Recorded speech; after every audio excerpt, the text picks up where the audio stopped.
Azərbaycanı UEFA Çempionlar Liqasında təmsil edən Qarabağ Futbol Klubunun növbəti matçı ilə əlaqədar Bakı metropoliteninin iş rejimində dəyişikliklər ediləcək. Bu barədə Milli AS Bakı metropoliteni X-yə istinadən məlumat verir.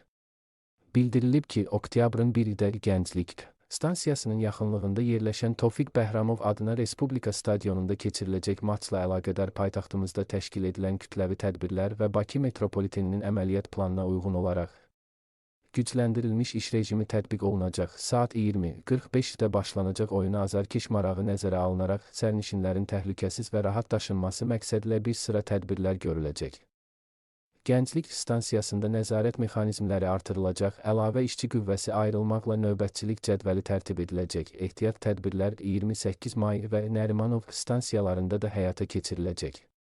Sərnişin axınının intensivliyinə əsasən zərurət yaranarsa, ehtiyat qatarlar xəttə buraxılmaq üçün hazır vəziyyətdə saxlanılacaq. Ümumilikdə, gün ərzində Bakı metropoliteninin bütün stansiyalarında qatarlar payızı qış iş rejiminin qrafikinə uyğun hərəkət edəcək.